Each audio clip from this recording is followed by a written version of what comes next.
आज चाहिँ हामी रेट एनालाइसिस कसरी गर्छ भनेर हेर्छौँ। यो चाहिँ सबैलाई चाहिन्छ, स्पेसली चाहिँ सिभिल इन्जिनियरहरूलाई चाहिँ यो रेट एनालाइसिसको महत्त्व एकदमै धेरै हुने गर्छ। कुनै पनि कामहरू गर्न, कुनै पनि निर्माणको कामहरू गर्न, कुनै पनि आइटमहरूको त्यसको सर्वप्रथम एस्टिमेट गर्नलाई त्यसको रेट एनालाइसिस चाहिन्छ।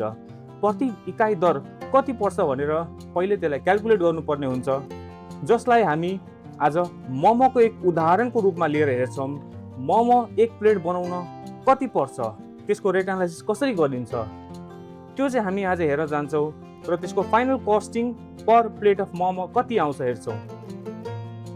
सर्वप्रथम हामीलाई मोमोको रेट एनालाइसिस गर्नलाई मोमोमा के इन्ग्रेडियन्ट लाग्छ भनेर हेर्छौँ, जुन चाहिँ मेटेरियल भनिन्छ। एउटा चिकन मोमो बनाउन हामी एउटा उदाहरण लिउँ। चिकन मोमो बनाउनलाई सर्वप्रथम चिकन किमा चाहिन्छ, जुन चाहिँ मेन इन्ग्रेडियन्ट हो, अनि मैदा चाहिन्छ, जुन चाहिँ दुईवटा मुख्य इन्ग्रेडियन्ट हो, जुन चाहिँ मेटेरियल्स रिक्वायर्ड हो। अरू साना मेटेरियलहरू जस्तै प्याज, खुर्सानी, लसुन, अदुवा, टमाटर, धनियाँ, मसलाहरू, बटर, तेल, नुन इत्यादि सामानहरू पनि लाग्ने गर्छ, जुन चाहिँ यो बनाउन मेटेरियल लाग्ने मोमोको इन्ग्रेडियन्ट्स हो। इन्ग्रेडियन्ट पछि हामीलाई चाहिन्छ अरू कस्टहरू पनि लाग्छ, जस्तै टुल्स कस्टहरू लाग्छ। त्यसमा चाहिँ स्टिमर हुनसक्छ, अरू स्पाचुला, भाँडाकुँडाहरू, टुल्सको कस्टहरू लाग्छ।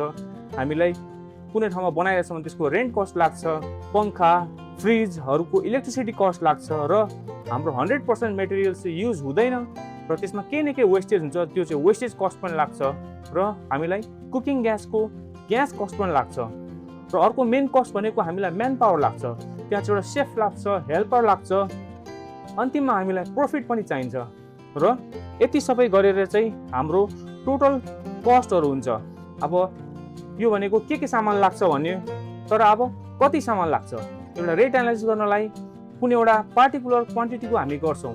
जस्तै एक प्लेट मोमो गर्नलाई यति चिकन चाहिन्छ, यति मैदा चाहिन्छ भन्न गाह्रो हुन्छ। त्यसैले रेट एनालाइसिसमा के गर्छ भनिन्छ कि बढी क्वान्टिटीको लिन्छ र डिभाइड बाई त्यति क्वान्टिटी गरिन्छ। जस्तै 100 प्लेटको मोमोको हिसाब गऱ्यो भने डिभाइड बाई 100 गऱ्यो भने 1 प्लेटको मोमो आयो। त्यसरी नै मेटेरियल्सको हिसाब गरिन्छ, जसमा एउटा लमसम हिसाब हेऱ्यो भने चिकन किमा 100 प्लेट मोमो बनाउनलाई 10 किलो चिकन किमा लाग्छ, 6 किलो मैदा लाग्छ, प्याज, बन्दा, टमाटर इत्यादि गरेर 6 केजी लाग्छ, मरमसला आधा केजी, र वेस्टेज हामीले 5% जति हिसाब गरेर राखेछौँ। र त्यसपछि 100 प्लेट मोमो बनाउनलाई त्यो रेस्टुरेन्ट पसलले दिनमा 100 प्लेट मोमो बनाउन सक्छ भने एउटा हेड कुक हुन्छ, त्यसमा दुईवटा हेल्पर हुन्छ, जुन चाहिँ एउटा हेड कुकको कस्ट भयो र दुईवटा हेल्परको कस्ट भयो, जुन चाहिँ हाम्रो म्यान पावर कस्ट हो।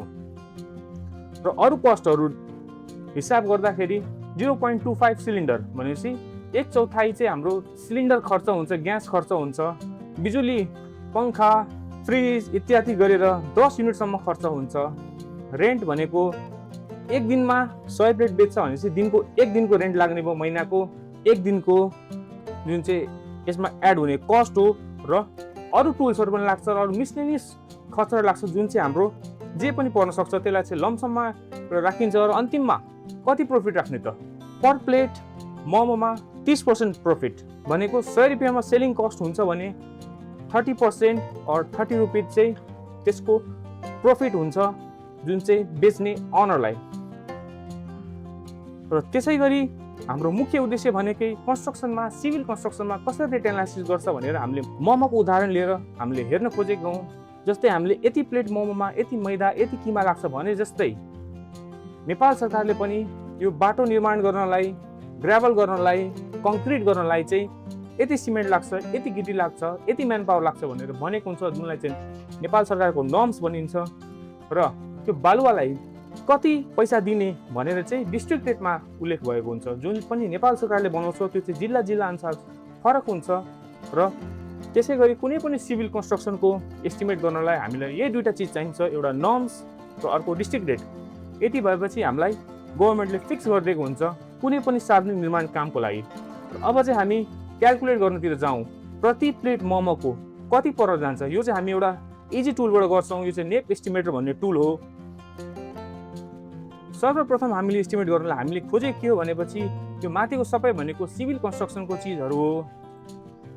जुनमा चाहिँ आइटमहरू निर्माणको आइटमहरू छ, यसमा मोमोको आइटम हुने भएन। त्यसैले हामी एउटा न्यू आइटम गर्छौँ।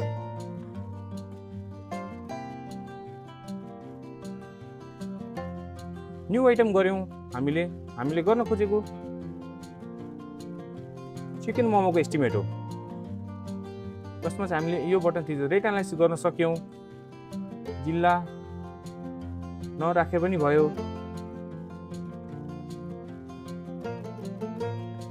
हामीलाई चाहिएको 100 प्लेट मोमो, 100 प्लेट मोमोको भयो। हामीलाई लेबर कति चाहिएको छ भने हामीलाई चाहिएको थियो हेड कुक, एउटा हेड कुक चाहिएको थियो र हेड कुकले 1000 रुपियाँ लिन्छ भने 1000 रुपियाँ हेड कुकको कस्ट भयो। अर्को कस्ट थियो हामीलाई हेल्परको, जुन चाहिँ 2 जना थियो र हेल्परले 800 लिन्छ भने 1600 कस्ट हेल्परको भयो। अब हामी मेटेरियल तर्फ जान्छौँ। मेटेरियलमा चिकन किमा भयो, केजीमा हुने भयो। हामीलाई 10 केजी चाहिएको थियो 100 प्लेटको लागि भने 450 रुपियाँ केजी गर्दाखेरि 4500 चिकन किमाको लाग्यो। फ्लोर मैदा पनि केजीमै भयो। मैदा हामीलाई 6 केजी लाग्यो। यसको 110 रुपियाँ पर्यो भने 660 रुपियाँ हामीलाई मैदाको लाग्यो। अर्को भेजिज हामीले पनि किलोमै लिन्छौँ र भेजिज पनि 6 केजी हामीले हेरेको थियौँ र भेजिज बन्दा प्याजहरू सबै 80 रुपियाँ केजी एभरेजमा लियो भने 480 रुपियाँ भेजिजको पर्यो। स्पाइसेस विभिन्न मसलाहरू आधी केजी जति लाग्यो भने र हामीले करिब एभरेजमा 600 रुपियाँ केजी मसला हिसाब गऱ्यो भने 300 रुपियाँ मसलाको लाग्यो। र हाम्रो वेस्टेज यो चाहिँ हाम्रो एउटा 5% हामीले हिसाब गरेको थियौँ। यसलाई चाहिँ हामी 5% लियो भने यो भनेको 297 अथवा 300 रुपियाँ हामी लिन सक्छौँ। यसलाई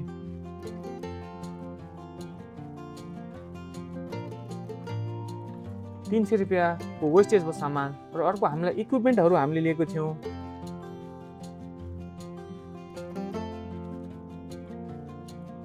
कुकिङ ग्यास,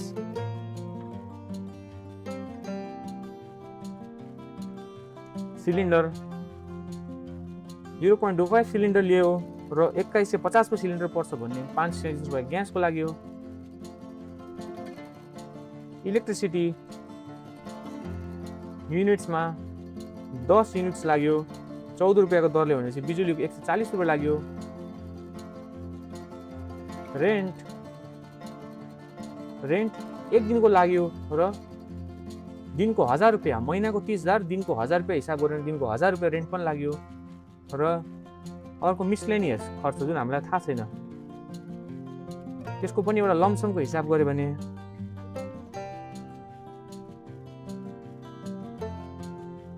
500 रुपियाँ राख्यो भने यो 500 रुपियाँ कस्ट भयो। र यति गरेपछि हाम्रो काम सक्यो। भनेपछि हामीलाई 100 प्लेट बनाउनलाई 12,670 रुपियाँ लाग्थ्यो र ओभरहेड अथवा प्रॉफिट भनेको 30% राख्न खोजेको थियौँ, 30% राख्यौँ। कुनै पनि ओभरहेड राखेन, 0% राख्यो भने हामीलाई 110 रुपियाँ पर्यो, तर हामी 30% प्रॉफिट राखौँ भनेपछि हाम्रो सेलिङ प्राइस भनेको 143 रुपियाँ हुन गयो। र मोमो 1 प्लेट चिकन मोमो गर्दाखेरि 1 प्लेट गर्दाखेरि 143 रुपियाँ हाम्रो सेलिङ प्राइस भयो। र भ्याट हामीले 13% समेत लिए भने 161 रुपियाँमा हामीले सेल गर्न सक्यौँ भने यसमा 30% प्रॉफिट पनि आउँछ। र यसलाई अझै 200 रुपियाँमा सेल गर्न सक्यो भने त्यो प्रॉफिट अझै बढ्ने भयो। र यसरी चाहिँ 1 प्लेट मोमो बनाएर 30% प्रॉफिट राखेर बेच्दाखेरि 161 रुपियाँ सेलिङ प्राइस आउँछ र 161 मा बेच्दाखेरि 30% प्रॉफिट मार्जिन हुने भयो। र त्योभन्दा बढी बेच्दाखेरि त्योभन्दा बढी प्रॉफिट मार्जिन हुने भयो। र 161 रुपियाँमा 100 प्लेट मोमो बेच्यो भने per day profit per day 30% लियो भने 4800 रुपियाँ प्रतिदिन फाइदा हुने भयो। र 30 दिन 100 प्लेट मोमो बेच्यो भने 30% प्रॉफिट गर्दाखेरि 1,44,000 रुपियाँ प्रफिट हुने भयो। र यसरी हामीले कुनै पनि आइटमको रेट एनालाइसिस गर्न सक्छौँ। यो रेट एनालाइसिस एकदमै महत्त्वपूर्ण छ, किनभने यसले चाहिँ हाम्रो टोटल मेकिङ कस्ट थाहा हुन्छ र हामी प्रफिटमा छौँ कि लसमा छौँ कि कति % प्रफिटमा छौँ पनि यसबाट हामीले क्यालकुलेट गर्न सकिन्छ। यसरी नै हाम्रो सबै सिभिलको रेट एनालाइसिस पनि हुने गर्छ नर्म्स र डिस्ट्रिक्ट रेट अनुसारले। र यही मेथडले हामी कुनै पनि चिजको कन्स्ट्रक्सन होस् कि कुनै पनि चिजको हामीले रेट एनालाइसिस र एस्टिमेट गर्न सक्छौँ।